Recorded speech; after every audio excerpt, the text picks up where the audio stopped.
चलिए, good morning to all of you.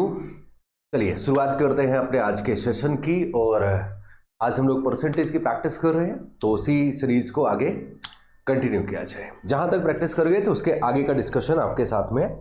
सीधे चलते हैं सवालों की तरफ। पहला सवाल, आज एक चीज और रहेगी। देखो, अभी आपको 2-3 दिन हो चुके हैं पढ़ते हुए, तो अब क्या है कि अब थोड़ा सा लेवल अपलिफ्ट करने की जरूरत है ना। एक चीज ध्यान रखना, जब भी हम लोग प्रैक्टिस मोड पे होते हैं, जब हम फाउंडेशन मोड पे होते हैं, तो वहां पर हमारे जो तरीके हैं, जो हमारी स्पीड है, वो थोड़ी सी स्लो होती है, क्योंकि हमें वहां पर आपको कॉन्सेप्ट समझाने होते हैं। पर जब हम प्रैक्टिस मोड पे चल रहे होते हैं, तो वहां पर हम कोशिश ये रखते हैं कि आपकी जो स्पीड है वो थोड़ी सी ज़्यादा रखी जाए। उस सिचुएशन में होता क्या है कि कुछ बच्चे थोड़ा सा स्पीड को कवर अप नहीं कर पाते हैं, तो उनके लिए मेरा सजेशन ये रहता है कि आप उस वीडियो को दोबारा देखो, है ना, उस सॉल्यूशन को दोबारा देखो। मैं अपनी स्पीड कम नहीं करूंगा, उसके पीछे की वजह है थोड़ा सा।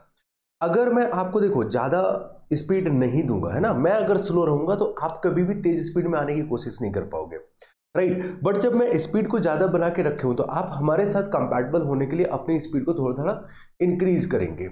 और ये आप सभी खुद समझते होगे कि अगर आप स्पीड में प्रैक्टिस नहीं कर रहे हो, तो क्या गारंटी कि आप जब मॉक लगा रहे होगे, जब आप पेपर लगा रहे होगे, तो वहां पर स्पीड पे काम कर पाओगे। और स्पीड कितना बड़ा हर्डल है, ये मुझे समझाने की जरूरत नहीं है। तो अगर अपन पहले से ही लगाम टाइट करके रखेंगे, तो एक हैबिट पड़ चुकी होगी आपकी स्पीड में सवालों को सॉल्व करने की, स्पीड में पढ़ने की, स्पीडी सॉल्यूशन देने की। तो वही हैबिट आगे जाकर के आपको फायदा पहुंचाएगी, ठीक है। तो इसलिए क्या रहेगा कि जब अब हम लोग 2-3 लेक्चर हो चुके, तो अब थोड़ा सा स्पीड को अप करेंगे। बट हाँ, इतना भी नहीं रहता है कि कुछ समझ ही ना आए, राइट। बिल्कुल स्लो नहीं होगा, बस ये चीज है, थोड़ा सा अब जरूरी रहेगा। और समझ सकते हो आप, इतना कुछ टफ नहीं रहेगा। बट इनकेस अगर किसी सवाल में प्रॉब्लम आता है, तो उसको दोबारा देख लो। इनकेस फिर भी प्रॉब्लम रिजॉल्व नहीं हुआ है, आप कॉन्टेक्ट कर लो हमसे, ठीक है। हम फोन पे स्पेशली वो डाउट क्लियर कर देंगे। बट स्पीड ज़्यादा कोशिश करो कि इसको एक्सेप्ट करो, है ना, और उसको अपनी प्रैक्टिस का पार्ट बनाओ, ये आपके फायदे के लिए। चलिए सवाल पर चलते हैं। क्वेश्चन दे रखा है कि 300 अंकों की एक परीक्षा में एक छात्र को 75 अंक मिले हैं। अगर वह 6 एक्स्ट्रा नंबर लेकर के आ जाए, तो पास होने के लिए योग्य प्रतिशत प्राप्त कर लेगा कि वो पास हो जाएगा। बताइए पास होने के लिए कितने परसेंट नंबर की जरूरत है, ये आपसे पूछा गया। अब देखो यार, तुम्हारे हिसाब से पेपर कितने नंबर का होता है? 100 नंबर का। तुम्हारे हिसाब से पेपर कितने का रहता है? 100 नंबर का। जबकि सवाल के हिसाब से कितना है? 300 नंबर का, राइट। तो इसका मतलब 1% की वैल्यू कितनी हो गई? 3। अब मैं क्या करूंगा, जब स्पीडी कैलकुलेशन पे होंगे, तो हम ये वाली लाइन नहीं लिखेंगे, क्योंकि ये तुम्हें भी पता है, मन में तुम्हारे भी चल रहा होगा, सर 100% बराबर 300, तो 1% बराबर 3। मैं क्यों वो सब लिख के अपना टाइम वेस्ट करूं? ये चीजें, ये हैबिट आपको भी डालनी रहेगी। अब अगर 3 नंबर बराबर 1% है, ध्यान देना मेरे भाई, 3 नंबर बराबर अगर 1% है, तो आप ही बताओ 75 नंबर बराबर 25 तिहाई 75, तो क्या ये 25% हो जाएगा? मतलब उस बच्चे ने 25% स्कोर कर लिया था। 6 नंबर बराबर अगर वो 2% स्कोर और कर लेता, तो वो पास हो जाता। इसका मतलब पास होने के लिए 27 नंबर चाहिए थे, 27%। ऑप्शन कितना हो जाएगा? यहां से डी करेक्ट हो जाएगा। सीजीएल मेंस में आया हुआ सवाल है 2018 में। चलिए आगे बढ़ लेते हैं अगले सवाल पे। नेक्स्ट क्वेश्चन,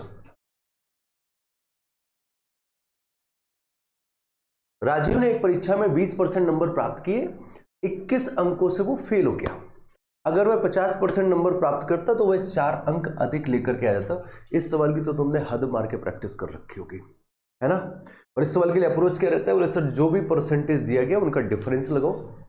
डिफरेंस कितना हो जाएगा? 30%। और मार्क्स एक बार फेल हो रहा है और एक बार पास हो रहा है, तो 14, 11 और 4 15, 30% बराबर हो जाएगा 15 मार्क्स के, राइट। चलिए अब पूछा क्या है? पास होने के लिए कितना नंबर चाहिए? तो इसका मतलब मैं कह सकता हूं कि 1% बराबर 1% बराबर 1/2, आधा नंबर है। पूरा पेपर आप भी मानते हो 100% बराबर 50 नंबर का होगा। अगर पूछा जाए तो हम वो भी निकाल सकते थे, बट ऐसा नहीं है। इन्होंने क्या किया? उसने 50% नंबर स्कोर किया। अब 50% नंबर स्कोर किया है, दैट मीन्स कितना हो जाएगा? बोले सर इसका मतलब 25 नंबर स्कोर किया है, हाँ या ना। उसने अगर 25 नंबर स्कोर किया, तो वो 4 नंबर ज्यादा लेकर के आ गया। दैट मीन्स 21 नंबर चाहिए थे पास होने के लिए, और उन्होंने आपसे पासिंग मार्क्स पूछा है, तो आप कहोगे सर 21 नंबर चाहिए पास होने के लिए। या फिर अगर वो परसेंटेज पूछते कि कितने परसेंट चाहिए, तो आपका आंसर हो जाता 42% पास होने के लिए चाहिए। ठीक है, अगला सवाल। एक परीक्षा में 53 विद्यार्थी विज्ञान में फेल हुए और 48 विद्यार्थी गणित में फेल हुए और 40 विद्यार्थी दोनों सब्जेक्ट में फेल हुए, कितने % विद्यार्थी दोनों सब्जेक्ट में पास हुए? ये आपसे पूछा जा रहा है, सबको पता है, वेन डायग्राम बनेगा, यस और no. Venn diagram, Venn diagram वाले सवाल में एक हडल है जो मुझे ऑब्जर्व करके समझ में आया। क्या आप लोग भी इस प्रॉब्लम के साथ जूझते हो कि कुछ बच्चे ये सोचने में टेंशन जरूर लेते हैं कि सर जैसे ये वाला है, ये वाला तो बहुत क्लियर है कि यहाँ पर फेल हुए, यहाँ पर फेल हुए और यहाँ पर भी फेल हुए, तो बोले कौन सा डायग्राम बनाया जाए? तो आप कहोगे बोले सर फेल्ड वालों का डायग्राम बनेगा, यस और नो। फेल्ड वालों का डायग्राम बनेगा। ये वाले डायग्राम में साइंस में फेल हो जाएंगे, इस वाले में मैथ में फेल हुए आ जाएंगे, यस और नो, राइट। कुछ ऐसी बातचीत रही। लेकिन क्या एक बात बताओ, कभी कभार ऐसा नहीं देखा होगा कि यहां पर असफल हुए, यहां पर सफल हुए वर्क कर देते हैं, उस टाइम पे आपको कंफ्यूजन होता है, बोले सर जी डायग्राम किसका बनाया जाए? तो मैं एक चीज आपको बहुत क्लियर करता हूं, डायग्राम बनाने का इस दिए गए डाटा से ऐसा कोई रिलेशन नहीं है कि अगर उन्होंने फेल वाला डाटा दिया है तो आपको फेल वाला बनाना है, नहीं। आप अगर चाहो तो इसी सवाल पे पास वाला भी डायग्राम बना सकते हो, बस डायग्राम में जो डाटा फिल करोगे वो सवाल की लैंग्वेज के अकॉर्डिंग करेक्ट होना चाहिए। मैं एक काम करता हूं, मैं इस सवाल में दोनों डायग्राम बनाता हूं कि भाई अगर फेल का डाटा दिया है, क्या हम पास वाला डायग्राम बना सकते हैं? बिल्कुल बना सकते हो, और वो भी सही होगा आपका। कैसे सही होगा वो आज समझ लेंगे। तो आपके दिमाग में जो एक हडल है कि सर डायग्राम किसका बनाया जाए, पास वाले का बनाया जाए या फेल वाले का बनाया जाए, दोनों में से किसी का भी बना सकते हैं, ठीक है, समझ लेंगे। तो देखो करना क्या है, अभी फिलहाल फेल वाला है तो इसमें साइंस में फेल हुए बच्चे रखेंगे हम, और यहां पर मैथ में फेल हुए बच्चे रखेंगे, और बीच में जो दोनों में फेल हुए, और आपको बोला जा रहा है कि 40% जो स्टूडेंट है वो दोनों सब्जेक्ट में फेल है, तो इसका मतलब 40% बीच में आ जाएगा, 40। अब साइंस में टोटल 53 रखना है, जिसमें से 40 रख चुके हो तो 13 और रख जाएंगे। उसी तरीके से मैथ में टोटल 48 रखना है तो 8 और रख दिया। टोटल कितना हो गया? बोले सर 53 और 8 61 स्टूडेंट हो चुके हैं। इसका मतलब जो बचे हुए हैं उन्हें आप बाहर रखोगे तो 39 बच्चे, 100 में से 39 बच्चे बाहर बैठे जो ना तो साइंस में फेल है ना मैथ में फेल है, दैट मीन्स वो दोनों सब्जेक्ट में पास है। तो वही आपसे पूछा कि कितने बच्चे दोनों सब्जेक्ट में पास है, तो आपका आंसर हो जाएगा, बोले सर 39%, राइट। ये हो गया मेरे भाई फेल वाला डाटा, राइट। अगर मैं इसी तरीके से वेन डायग्राम सेम क्वेश्चन पे पास वाला बनाऊं कि अगर दोनों बच्चे मतलब पास वाले बनाया जाए तब कैसे रहेगा? एक हमने साइंस का बनाया और एक मैथ का बनाया, और एक साइड मैथ का। अब एक चीज जरा बताइएगा मुझे कि अगर 53 बच्चे साइंस में फेल हुए हैं तो क्या हम लिख सकते हैं कि 47 बच्चे पास हुए? बोलो यस और नो, राइट। उसी तरीके से अगर 48 गणित में फेल हुए तो क्या 52% पास हुए? डन। चलिए, तो अब देखो यार, ये पास वालों का डाटा है, हाँ, इसमें साइंस में पास वाले लोग रखेंगे, इसमें मैथ वाले। अब उन 40% ऐसे जो दोनों में फेल है वो ना तो इसमें जा सकते ना इसमें, तो वो 40 कहाँ रहेंगे? बाहर। ये दोनों में फेल है। अब आपके पास प्लेस बता कितना? बोले सर 60 लोगों के लिए प्लेस बचा है, जबकि हमारे पास 47 और 52, अगर मैं देखूं तो 99 लोग हैं। मेरे पास जगह 60 लोगों की बची है, बट मेरे पास 99 लोग हैं। 39 लोग एक्स्ट्रा हो रहे हैं, तो उनको हम लोग ओवरलैपिंग केस पे बिठा देंगे। 39 यहां पर बैठ गए। अब साइंस में टोटल पास है 47, जिसमें से 39 आप बैठा चुके हो, तो बचे हुए 8 और बैठेंगे। मैथ में टोटल पास है 52, जिसमें से 39 आप बैठा चुके हो, तो 13 यहां पर बैठेंगे। बन गया डायग्राम। अब देखो एक चीज समझो, यहां पर जो 13 बच्चे हैं वो आप क्या कहोगे? बोले सर ये सिर्फ और सिर्फ साइंस में फेल है, इसका मतलब ये मैथ में पास होंगे। साइंस में फेल होंगे, मैथ में पास होंगे। ये देखो वो 13 ये बैठे, ये 13 मैथ में पास है बट साइंस में फेल होंगे। डाटा करेक्ट है? यहां पर समझ में आई चीजें कैसे है? तो आप किसी का भी वेन डायग्राम बना सकते हो। तो आज से ये कंफ्यूजन आपकी हमेशा के लिए खत्म। ठीक है, आगे बढ़ते हैं। Next question. एक कक्षा में कुल विद्यार्थियों की संख्या में से लड़कियों की संख्या 83 सही 1/3% है। इसको आप लिखते हो 5/6। कन्वर्जन इतना तेज तो होना चाहिए आपका कि जो मोस्ट रिपीटेड फ्रैक्शंस हैं, राइट, वो आपको हमेशा याद रहे, है ना।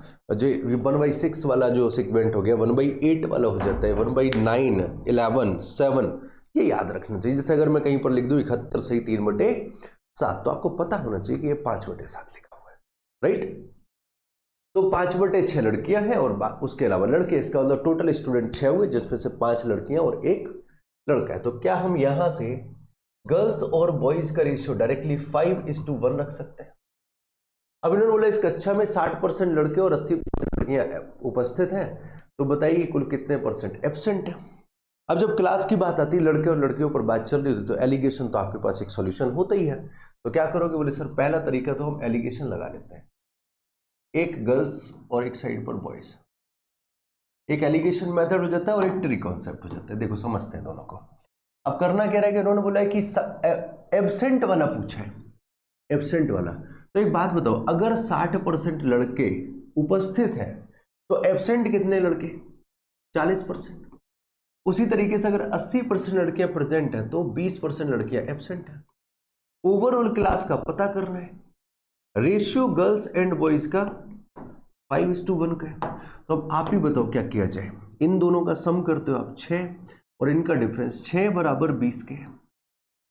कम के सामने वाला पता करना सिखाया मैंने, तो 1 बराबर पता कर लो 10/3 मतलब 3 सही 1/3 आ जाएगा।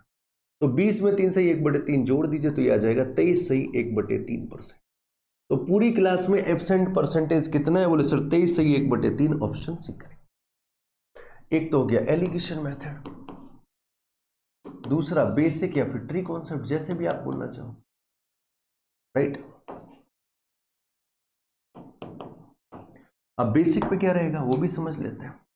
जैसे अगर इन्होंने बोला है कि 5 लड़कियां हैं और 1 लड़का है, इन्होंने बोला तो हम मान लेते हैं कि अपने पास में 6 से कोई भी मल्टीपल रख लो, 60 लेना हो 60 ले लो, तो 600 लेना है 300 लेना है, जो मर्जी है वो ले सकते हो। तो बोले 60 टोटल पब्लिक सर, इसमें से लड़कियां 50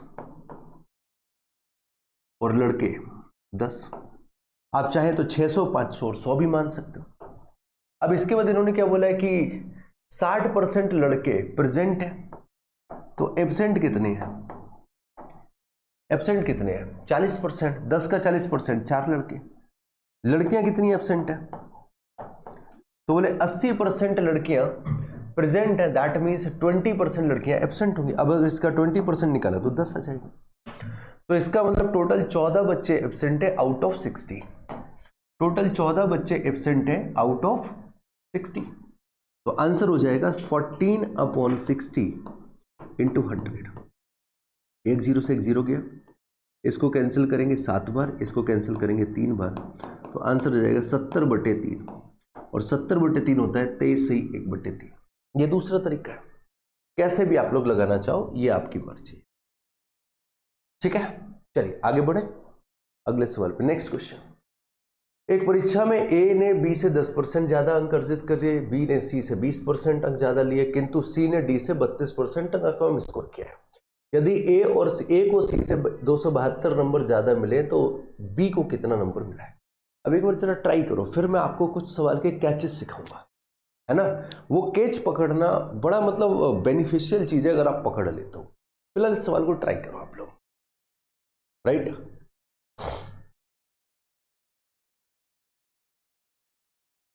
तो क्या रहेगा यहां से, जरा समझते हैं यार। यहां पर कैच क्या है, आप अगर देखो ए जो है वो बी से कनेक्ट है, राइट, बी जो है वो सी से कनेक्ट है, सी डी से कनेक्ट है।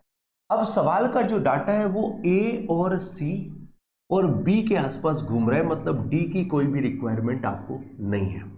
अब अगर आपने डी को मान लिया तो चूंकि सी की वैल्यू डी से 32% कम है, ये कहीं ना कहीं आपकी कैलकुलेशन को एक्सपोनेंशियल वे पे बढ़ाएगा, बहुत ज्यादा कैलकुलेशन करेगा। जबकि अगर आप ऑब्जर्व कर पाओ तो डी का कोई काम ही नहीं है सवाल में, आप करके देखना। अब जैसे इस सवाल को अगर हमें करना है तो अब देखो क्या करोगे, बोले सर यहां से ए और बी पर बात करी जाए, ए बी और सी पर बात कर लेता है, तो बी जो है वो सी से 20% जाता है, राइट। तो अगर मैंने सी को लिया, समझना 100 लिया, तो बी हो जाएगा 120। तो ए कितना हो जाएगा, बोले सर ए जो है बी से 10% ज्यादा, 12 और बढ़ा देंगे 132 हो जाएगा, राइट। ये पूरी कहानी निकल गई। अब एक बात बताओ, ए को सी से कितना नंबर ज्यादा मिल रहा है? आप कहेंगे 32। सवाल के हिसाब से 272, तो 1 बराबर कुछ कटेगा यहां से 160, नहीं कट रहा है, ट्राई मार लेते यार, है ना। 8 से कट जाएगा, 16 से कटेगा, 16 से कट जाएगा, 16 से अगर कैंसिल किया 16 दूनी 32, 16 से अगर कैंसिल किया 16 एकम 16, 16 सत्ते 112, तो 1 बराबर 17/2। अगर 1 बराबर 17/2 तो बी के नंबर पूछे 120 बराबर पूछा जाएगा, तो ये आ जाएगा 17/2 गुणे 120, 17 छिक्का 102, आंसर 1020। कोई जरूरत ही नहीं थी डी की, तो डी को एंटरटेन नहीं करना था। अब अगर ये ऑब्जर्वेशन अगर आप समझ पाते हो तो आप चीजों को बहुत आसानी से लगा जाओगे, बट अगर डी को इन्वॉल्व कर दिया तो डी दिया ही इसलिए गया है जो आपको कैलकुलेशन बढ़ाए, राइट। नेक्स्ट क्वेश्चन ट्राई करो। अगला सवाल, 2 विद्यार्थी ए और बी किसी परीक्षा में शामिल हुए, ये इस पे स्टार लगा लो सवाल पे, ये बहुत पूछा गया है।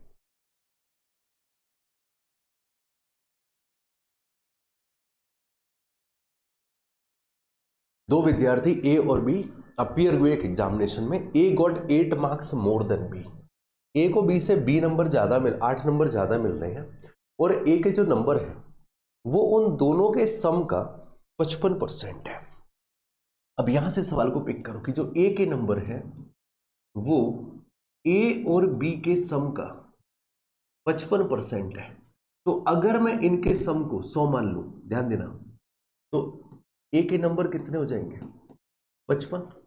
अब खुद बताओ, अगर दोनों का सम 100 है, ए के नंबर 55 है, तो बी के नंबर 45, यस और नो। हमें बताया गया कि ए के नंबर बी से 8 ज्यादा है, मेरे हिसाब से तो 10 ज्यादा है। अगर मेरे भाई 10 बराबर 8 मार्क्स के हैं तो पूछा क्या गया है, तो उन दोनों का सम बताइए। 100 बराबर पूछा गया है, 100 बराबर 80 मार्क्स, खत्म सवाल, ये सवाल था, है ना। बस यूज ऑफ परसेंटेज आना चाहिए। चलो एक और सवाल सेम टू सेम तुम्हारे लिए, तो इस सवाल को होमवर्क में, ये सवाल आपके लिए होमवर्क में। अच्छा, करना क्या रहेगा, जरा एक बार आंसर आपको बता देता हूं कि आंसर क्या रहेगा। सम 40, ओके, आंसर जो सम है वो 40 रहेगा। अब कैलकुलेट करने का काम तुम्हारा, फाइंड आउट करना होमवर्क में। अगला सवाल, ओके, प्रैक्टिकल एग्जाम बेस्ड एक एग्जाम है जिससे 100 नंबर का टोटल है।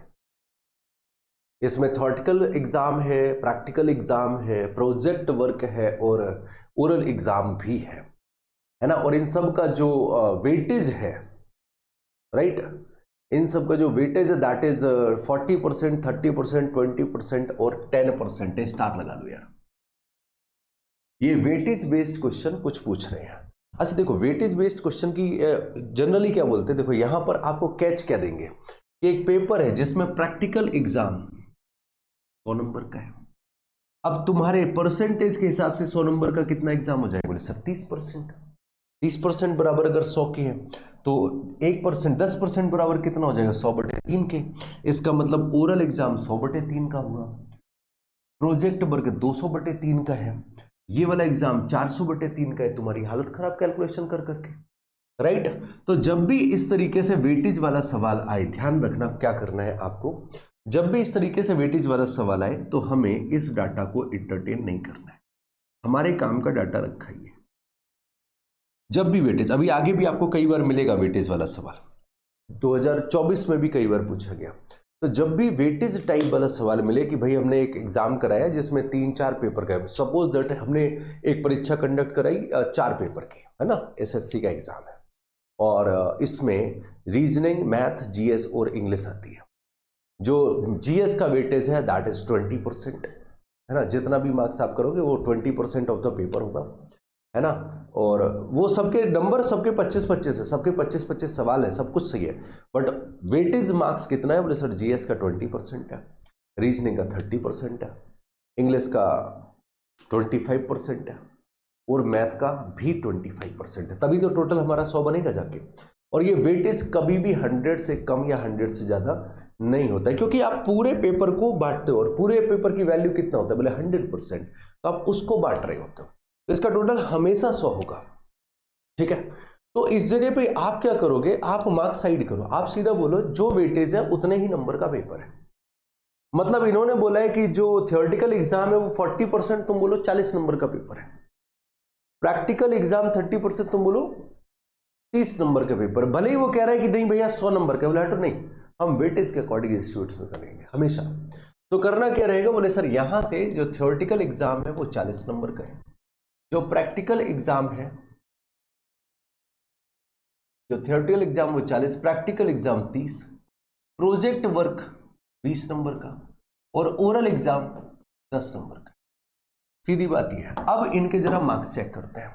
तो इन्होंने बोला है कि उसने थ्योरी में 80% स्कोर किया। अब अगर इसका 80% निकालोगे तो 80% कितना हो जाएगा, बोले 8 चौको 32 नंबर यहां पर आया।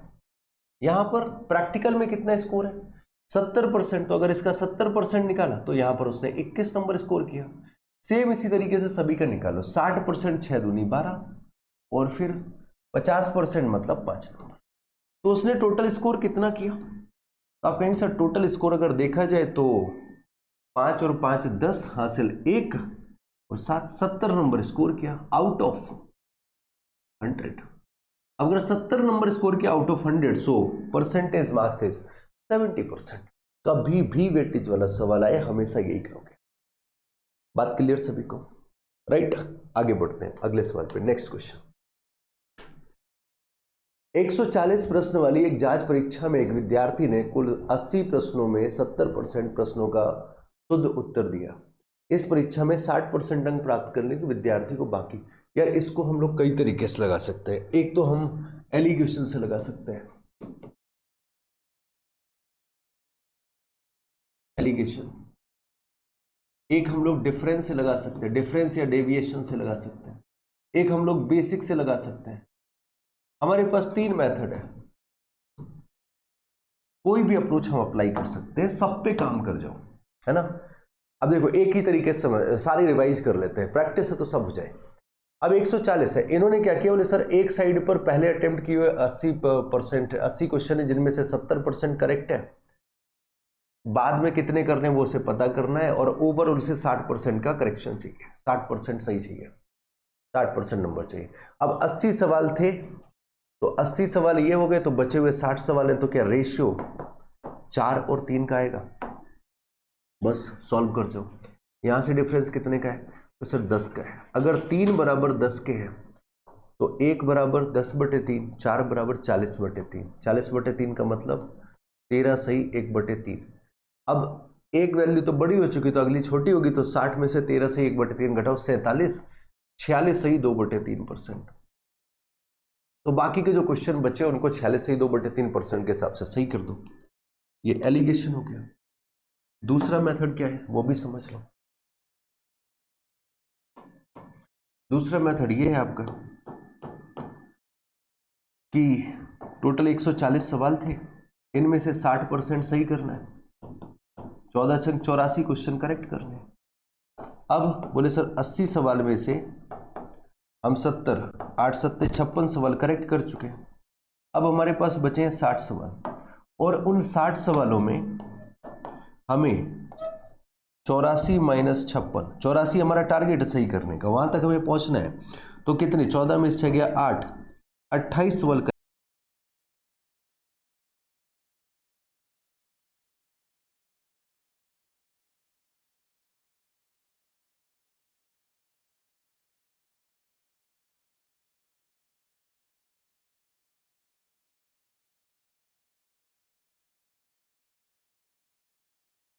46 सही 2/3%। डिफरेंस से भी आप जा सकते हो, जैसे भी आपको करना हो, राइट। तो हमारे पास इस सवाल को लगाने के मल्टीपल मेथड्स रहेंगे, कोई भी आप अपनाना चाहे आप कर सकते हो। एक स्कूल में 4% वार्षिक परीक्षा के लिए उपस्थित नहीं हुए बच्चे, कुल जितने भी बच्चे प्रेजेंट हुए 10% ने पेपर पास नहीं कर पाए। जिन्होंने पास किया उन्होंने डिस्टिंक्शन प्राप्त किया 50% ने, और 432 बच्चों ने परीक्षा पास कर ली, लेकिन उन्हें डिस्टिंक्शन नहीं मिला। ओके, स्कूल में छात्रों की कुल संख्या कितनी है ये पता करो। यार ये तो वो चुनाव जैसा सवाल हो गया, टेबल बना सकते हो आप, राइट। टेबल बना सकते हो, बोले क्लास में स्कूल में बच्चे कितने 100, अब 100 बच्चे थे, 100 बच्चों में से 4% पेपर देने नहीं गए, इसका मतलब 96 पेपर देने गए। इस 96 में से 10% फेल हो गए, 9.6 फेल हो गए। अब 9.6 अगर घटाओगे तो 86.4 पास हुए, और ये फेल है, राइट। अच्छा, इसके बाद फिर क्या रहा, बोले इनमें से 50% डिस्टिंक्शन वाले और 50% बिना डिस्टिंक्शन वाले। 50% मतलब 43.2, ये डी वाले हैं, और बाकी के जो भी बचे आधे वो भी 43.2 हो जाएगा, ये बिना डी वाले हैं।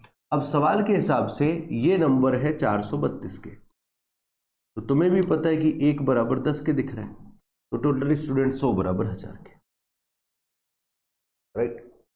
अच्छा, एक काम और किया करो यार, इसको ऐसे ना करने की बजाय इसको कोशिश किया करो सक्सेसिव कॉन्सेप्ट पर लगाने की। जैसे हमने माना x बच्चे हैं, तो बोले सर x बच्चों ने 4% ने पेपर नहीं दिया, इसका मतलब 96% पेपर देने गए थे, ये वो बच्चे जो पेपर देने गए। इनमें से 10% फेल हो गए, तो बचे हुए जो 90% होंगे ये पास बच्चे हो जाएंगे। इनमें से 50% को डिस्टिंक्शन मिल गया, तो बचे हुए जो 50% होंगे वो पास तो होंगे, बट उन्हें डिस्टिंक्शन नहीं मिला होगा, जो कि सवाल के हिसाब से 432 है। तो ये आपका थोड़ा सा टाइम सेव कर लेगा, इस मेथड से भी आप सॉल्व कर सकते हो।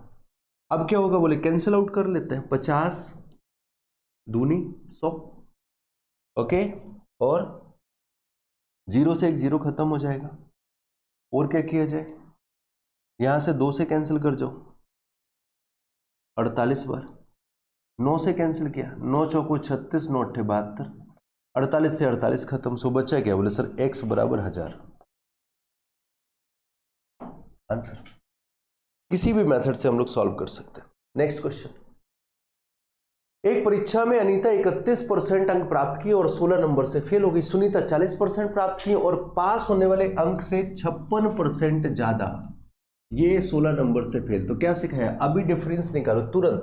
तो इनके स्पीडी कॉन्सेप्ट ध्यान रखना। बोले सर 9% बराबर है 16 फेल हुआ है, 56 पास हुआ है, टोटल क्या 56 62 और 72, तो 9% बराबर 72 मार्क्स, 1% बराबर 9 8 72, 8 नंबर, 1% बराबर 8 नंबर। पूछा क्या है, पास होने के लिए मिनिमम नंबर कितने चाहिए। अब कहीं से भी निकाल लो यार। अगर मैं अनीता से कैलकुलेट करूं, ध्यान देना, अगर मैं अनीता से कैलकुलेट करूं तो आप कैसे करोगे, बोले सर 31% नंबर लिया, 31 गुणे 8, इसका मतलब 8 और 8 3 24, 248 मार्क्स लाई थी, है ना। और इसे जरूरत कितने नंबर के, बोले सर 16 नंबर से रह गई थी, तो 16 और जोड़ दीजिएगा, दैट मीन्स कितना हो जाएगा, बोले यहां से 264 नंबर चाहिए पास होने के लिए। कितने नंबर चाहिए, बोले सर 264 नंबर चाहिए पास होने के लिए, ऑप्शन। अच्छा, ये दूसरे साइड से भी निकाल सकते हैं। सुनीता पर अगर बात किया जाए, इन्होंने 40% नंबर स्कोर किया है, 8 के हिसाब से 8 चौको 32, 320 नंबर इनके आए, और ये 56 नंबर एक्स्ट्रा लेकर के आएंगे, तो 56 घटा दीजिए यार, 56 घटा दोगे तब भी आंसर 264 ही आ जाएगा। दूसरी एक काम ये भी कर सकता है एग्जामिनर की, ये पूछ दे कि बताओ कितना % नंबर चाहिए पास होने के लिए। तो तुम्हें पता है कि 8 नंबर के लिए 1%, तो 56 नंबर के लिए 8 7 56, 7%, तो 40% स्कोर किया और 7% एक्स्ट्रा लेकर के आ गई, तो इसका मतलब पास होने के जो नंबर चाहिए वो 33% होना चाहिए, राइट। उसी तरीके से अगर आप चाहें तो 16 पे भी निकालोगे तो यह आ जाएगा 2%, 8 नंबर 1%, 16 नंबर 2%, 31 लाई 2% और चाहिए थे, तब भी आंसर 33%। एग्जामिनर कुछ भी पूछ सकते ना, टोटल मार्क्स अगर पूछ देगा तब आंसर कितना हो जाएगा, बोले 100 बराबर 800 नंबर हो जाएगा। बात क्लियर समझ में, यस और नो, ठीक है। चलो अगला सवाल देखते हैं, नेक्स्ट क्वेश्चन। जरा इस सवाल को ट्राई करो, इसको कैसे किया जाए।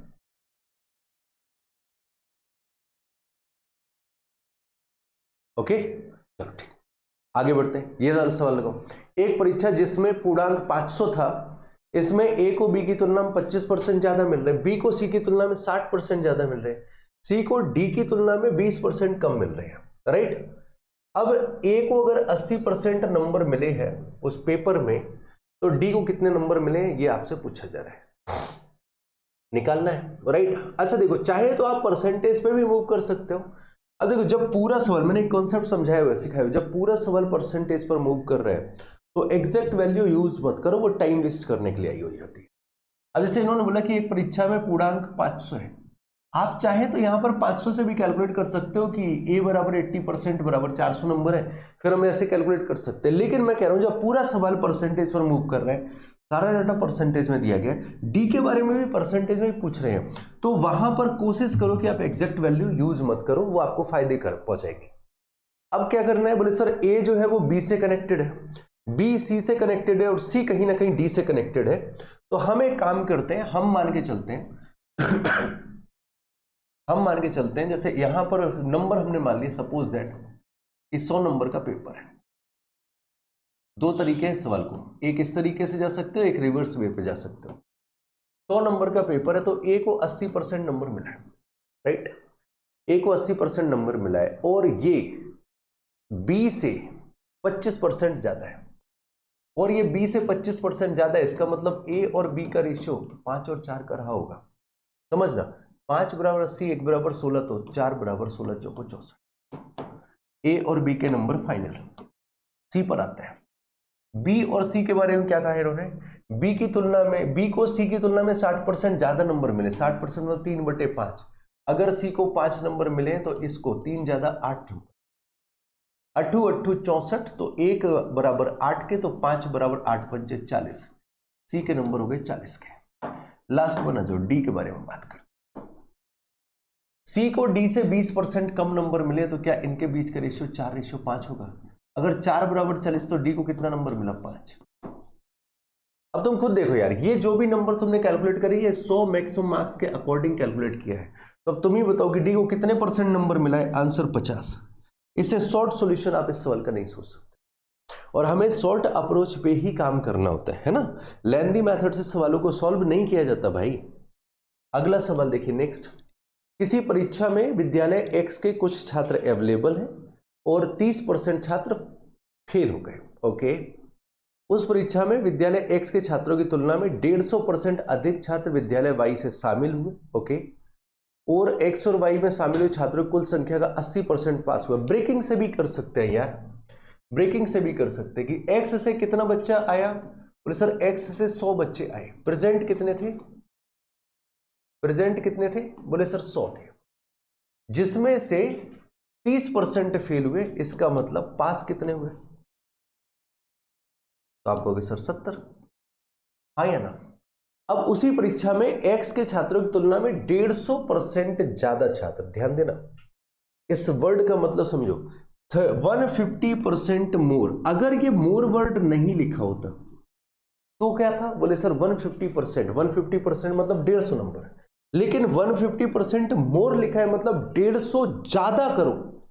100 तो करने ही करने, 150 उससे ज्यादा करो। तो इसका मतलब वाई से कितना बच्चा पेपर में अवेलेबल था, तो आपको सर वाई से 250 बच्चा अवेलेबल था, राइट। और इनका ये कहना है, बोले एक्स और वाई से शामिल हुए कुल छात्रों की संख्या का 80%। तो यहां पर अगर हम टोटल की बात करें तो टोटल 350 हुआ। अब 350 में इनका ये कहना है, बोले 80% पास चाहिए, मतलब 280 पास चाहिए। 280 बच्चा हमें पास चाहिए। ध्यान दो, हमें अगर 280 बच्चा पास चाहिए तो इसका मतलब ये हो जाता है मेरे भाई कि हमारे पास में 210 बच्चे के फेल होने की गुंजाइश बन जाती है। 210 बच्चों के फेल होने की गुंजाइश बन जाती है हमारे पास में, राइट। तो अब अगर 210 फेल हो रहे हैं, सॉरी पास हो रहे हैं, 210 कितने हो रहे हैं, बोले सर ये पास हो रहे हैं। आपसे पूछ रहा है कि वाई में फेल हुए छात्रों का परसेंट, वाई में फेल कितना हो, बोले सर 40। तो 40 फेल हुए हैं आउट ऑफ 250 इंटू 100। 1 0 से 1 0 खत्म, 25 चौको 100 और 4 चौको 16% फेल हुआ है। यहां का रिजल्ट 16% फेल है, ऑप्शन राइट। अच्छा, इस सवाल को अगर आप चाहें तो आप एलिगेशन से भी लगा सकते हो। कैसे, एक्स और वाई, एक्स का पास परसेंटेज बोले सर 70। अच्छा, फेल वाले का निकालना है, राइट। फेल वालों का निकालना है तो फेल का निकाल लो। एक्स का फेल परसेंटेज 30, वाई का फेल परसेंटेज पूछा गया। पूरे कॉलेज में अगर 80% पास हुए तो पूरे कॉलेज का फेल परसेंटेज 20। अब एक्स और वाई का रेशियो कितना है इसका ध्यान दो। एक्स और वाई का रेशियो कितना, तो आप कहोगे सर 2:5 का है, 2:5 का है। मेरे भाई इनका डिफरेंस निकालोगे, अगर 5 = 10 के हैं तो 2 = 4 के हो जाएगा। तो यहां से 4 का डिफरेंस लेते हुए वाई की वैल्यू, बोले वाई में फेल परसेंटेज 16। एलिगेशन से भी हम लोग जा सकते हैं। कॉन्सेप्ट अगर क्लियर है तो सवाल को आप किसी भी अप्रोच से सॉल्व कर सकते हो, कोई प्रॉब्लम की बात नहीं है। अब इस सवाल को हम होमवर्क कर दें, है ना। यहां पर ये खतरनाक आजकल चल रही है 64% नंबर, 64% नंबर। 30% वाला 50 से फेल हुए, 45 वाला संदीप को परीक्षा में पास करने के लिए न्यूनतम अंकों से 25 ज्यादा मिल गए हैं। तो तुम्हारा क्या रहेगा, बोले सर इनका डिफरेंस निकालते हैं। तो 15%, 15% बराबर 50 से फेल 25 ज्यादा मतलब 75। 1% बराबर 5, 15 × 75, तो 64% बराबर 320 नंबर। बस इतना बड़ा सवाल था, क्या टाइम दो इसको, है ना। CHSL Tier 2 में आया, Tier 1 में आया हुआ है। अब ये सवाल तो एक थोड़ी देर जस्ट पहले अभी सॉल्व किया था, ये तो आपका होमवर्क बनता है ना। ये कौन सा है, अब जैसे देखो 130% ज्यादा बोला है तो क्या करोगे, x के छात्र अगर 100 है तो y के छात्र 130% एक्स्ट्रा मतलब 130 ज्यादा, तो y में छात्र कितने हो जाएंगे, बोले यहां पर 230 छात्र हो जाएंगे। इस बात को समझो यार, अगर वो सिर्फ लिखते बोले 130% छात्र है, तब अगर x में 100 होता तो यहां पर हमें 120 130 छात्र करने पड़ते। लेकिन अब क्या कह रहे हैं, बोले x से 130% ज्यादा है, तो अगर x में 100 है तो यहां पर 100 से 130 ज्यादा 230 बच्चे होने चाहिए। बाकी सेम कहानी, सॉल्व कर जाओगे, ये होमवर्क है। नेक्स्ट क्वेश्चन, एक विद्यालय में विद्यार्थियों की संख्या 5 है। सबसे पहले इन खतरनाक परसेंटेजेस को नॉर्मल कर लिया करो, ये आपको थोड़ा सा मोटिवेशन देगा सवाल के लिए, है ना, कि अब हम सवाल को आसानी से लगा सकते हैं। और इस सवाल पर स्टार लगा दो यार, है ना। बड़े लंबे लंबे पैथरे लगते हैं सवाल को सॉल्व करने के। There are 45 student in a class of which 1/3 are boys and the rest of the girls. ठीक है, विज्ञान में लड़कियों के औसत प्राप्तांक लड़कों के औसत प्राप्तांक से 2/3 ज्यादा है। इसका मतलब लड़कों को जो एवरेज नंबर मिल रहा है वो 3 मिल रहा है, और लड़कियों को उससे ज्यादा मतलब 2 नंबर ज्यादा 5 नंबर लड़कियों का एवरेज मिल रहा है, राइट। और ये नंबर नहीं है, ये इतने गुना है। तो अगर हम एवरेज मार्क्स की बात करेंगे दैट इज 5:3, राइट, नंबर नहीं है।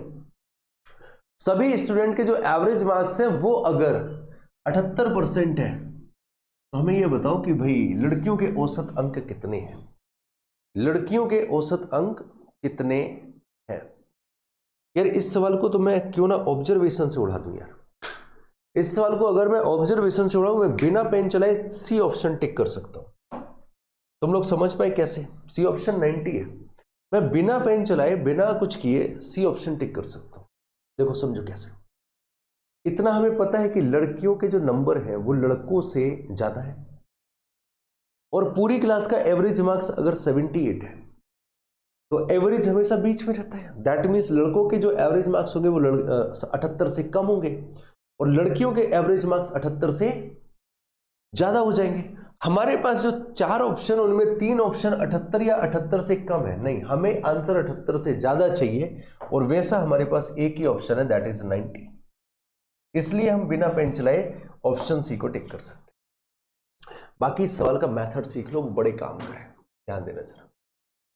अब यहां पर इन्होंने मैंने बताया रेशियो कॉन्सेप्ट अप्लाई करना सीखो। तुम ये करोगे, बोले सर बॉयज और गर्ल्स अगर देखा जाए तो हमारे पास 45 बच्चे हैं, इनमें से बॉयज कितना है, बोले सर बॉयज जो है वो 1/3 है मतलब 15 है, और गर्ल्स कितने हैं, बोले सर 30 है। नहीं यार, ये नहीं करेंगे, हम लोग यूज करेंगे रेशियो कॉन्सेप्ट।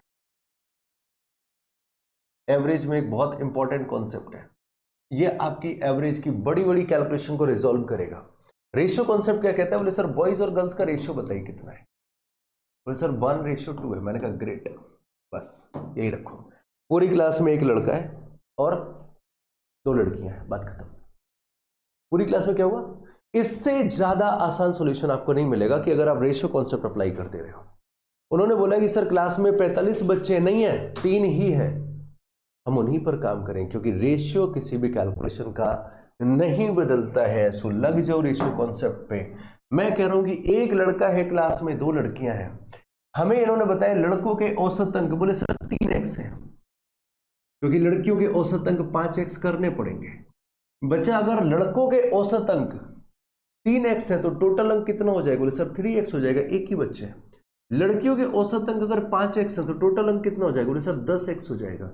मैंने कहा पूरी क्लास का अगर एवरेज निकालना है तो पूरे क्लास के टोटल नंबर अपॉन टोटल बच्चे, खत्म हो गया सवाल। ये बराबर है 78 के। तो आप कहोगे सर यहां से 13x बराबर बटे 3 बराबर 78, 13 छंग 78, सो x बराबर 18। अब अगर x बराबर 18 आ गया तो लड़कों के औसत अंक बोले 54, लड़कियों के औसत अंक 90, बात खत्म। इससे ज्यादा आसान सॉल्यूशन नहीं मिलेगा, राइट? तो आंसर क्या हो जाएगा? बोले सर आंसर यहां से करेक्ट हो जाएगा ऑप्शन सी। ओके, आगे बढ़ते हैं अगले सवाल पे। नेक्स्ट, एक इंजीनियरिंग संस्थान में एक विद्यार्थी के ग्रेड का मूल्यांकन आंतरिक परीक्षा, असाइनमेंट और बाह्य परीक्षा के आधार पर किया जा रहा है। तुम क्या करोगे? आंतरिक परीक्षा इंटरनल एग्जाम कितने के हो गए? बोले सर 30 नंबर के। असाइनमेंट कितने का है? बोले 30 नंबर का। एक्सटर्नल एग्जाम कितने का है? 40% का है, 40 नंबर का है। मैंने क्या बोला? जैसे ही वेटेज दे आप उतने नंबर का पेपर कर देना, खत्म बात है, राइट? तो देखो क्या करना है, बोले सर यहां से इंटरनल एग्जाम और एक हो जाएगा हमारा असाइनमेंट और दूसरा लास्ट हो जाएगा एक्सटर्नल एग्जाम। ओके, अब इंटरनल एग्जाम कितने नंबर का है? बोले 30 नंबर का, असाइनमेंट भी 30 नंबर का, एक्सटर्नल 40 नंबर का। अब सॉल्व करते हैं यार।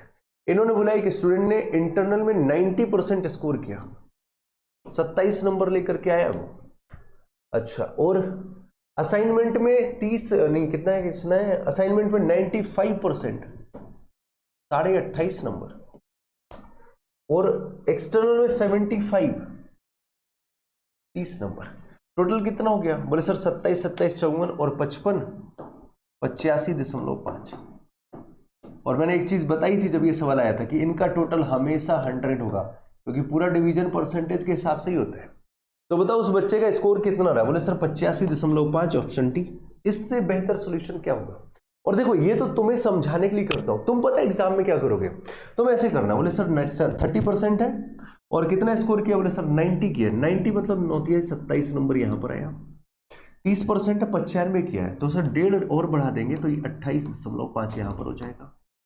ये 40% है, इसमें 75 किया, सर 30 नंबर यहां पर हो जाएगा। टोटल कितना होगा? बोले सर टोटल ये होगा।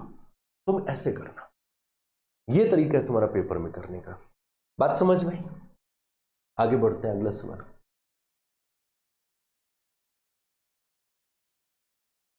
एक परीक्षा में उत्तीर्ण होने के लिए कुल अंकों में से 340 अंक प्राप्त करने, एक छात्र ने 244 नंबर प्राप्त किए और वह कुल अंकों के 12% से फेल घोषित हो गया। मतलब कितने नंबर कम आए? कितने नंबर कम आए? अगर 44 तक आया तो इसका मतलब 96 नंबर कम आए। आप कह रहे हो बोले सर 96 मार्क्स कम आए हैं और सवाल कह रहा है कि 12% कम आए हैं। इसका मतलब 96 नंबर बराबर 12%। ये 96 कहां से आया? बोले सर 340 पर पास हो रहा था, उसने सिर्फ 244 नंबर लेकर के आया। दैट मीन्स ये 96 नंबर जो कम रहे, इसी की वजह से वो फेल हुआ है। तो एक छात्र को अधिकतम कुल कितने अंक प्राप्त हो सकते हैं? 100% बराबर पूछा, 12 8 96, 800 नंबर मैक्सिमम। लग गया सवाल?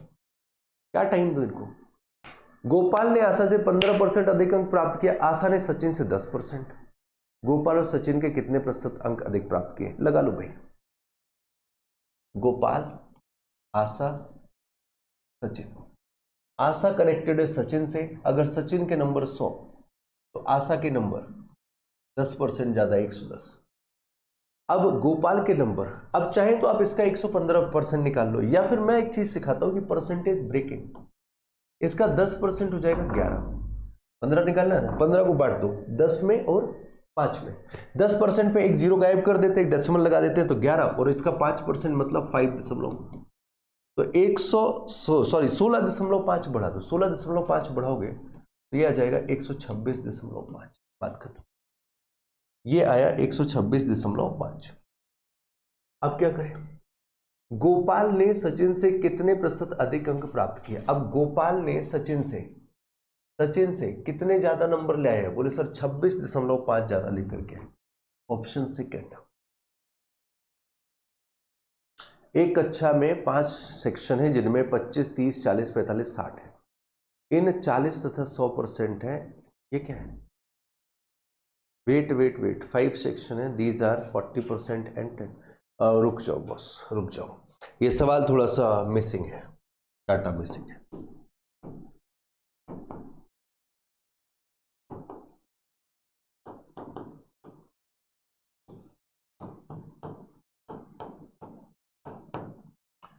डाटा मिसिंग है, टाइप है। रीजन जैसे देखो 5 सेक्शन दिए, 25, 30, 40, 45, 60, राइट।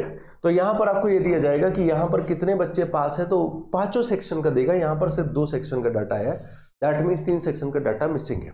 बट डोंट वरी, इस तरीके का सवाल आगे हमें और देखने को मिल जाएगा, तो हम उन सवालों पे भी काम कर सकते हैं। ओके,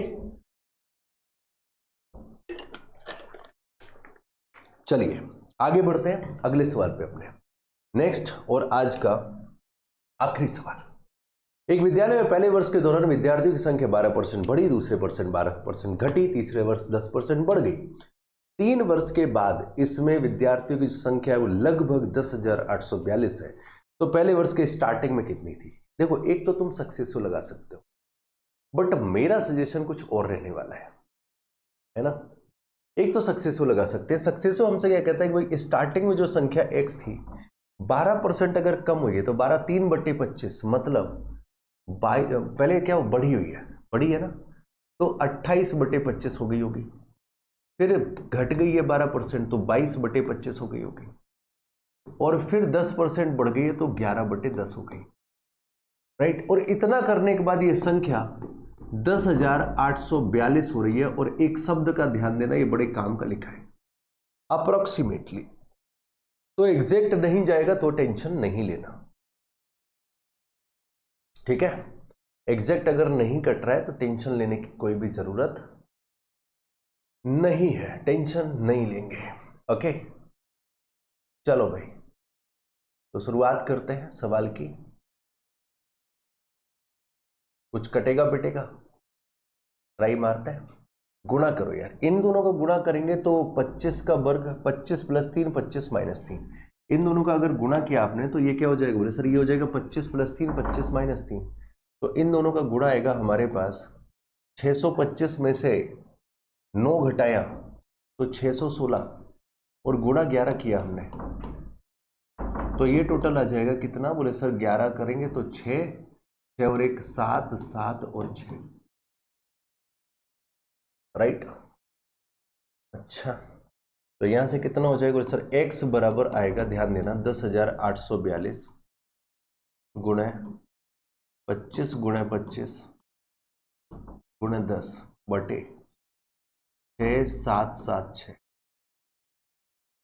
अब देखो बात को जरा समझिएगा यार, ये हमारे पास कितना लिखा है? बोले सर ये लिखा है 625। तो अगर ये 625 और यहां पर 62 यहां 67 है, तो क्या ये वैल्यू 1 से कम होगी? यस और नो, सिर्फ इन दोनों को ऑब्जर्वेशन लग रहा है इसीलिए नंबर इतने दूर दूर रखे हैं। क्या ये वैल्यू 1 से कम होगी? तो आप कहोगे सर ये जरूर 1 से कम होगी, लेस देन 1 होगी। बोलो यस और नो, ये लेस देन 1 हो जाएगी। अब अगर ये लेस देन 1 है और उसका गुणा अगर आप 10,800 में करो, ज्यादा कम नहीं है, थोड़ा बहुत कम है, तो इसका मतलब जो टोटल आएगा वो कितना आएगा? और इससे टोटल जो आएगा दैट इज अप्रोक्सीमेटली 10,000 के आसपास जाएगा। तो ये पूरा का पूरा अप्रोक्सीमेशन बेस्ड सवाल था। अप्रोक्सीमेशन बेस्ड क्वेश्चन, कभी कभार ऐसा सवाल दे देते हैं कि पूरा सवाल की प्लानिंग ही वो अप्रोक्सीमेशन आधार पर करें, राइट। तो ध्यान रखिएगा, इस सवाल का डिजाइन ही अप्रोक्सीमेशन के आधार पर किया गया था, ठीक है। तो गाइज ये था आपका आज का practice session, and I hope ये प्रैक्टिस में आपको मजा आया होगा और कुछ नया और बेहतर सीखने को मिला होगा। इसी के साथ आज का सेशन करेंगे ओवर और मुलाकात करेंगे आपसे अगले प्रैक्टिस सेशन में। तब तक पढ़ाई करते रहो, खुश रहो, मस्त रहो। Bye bye, take care.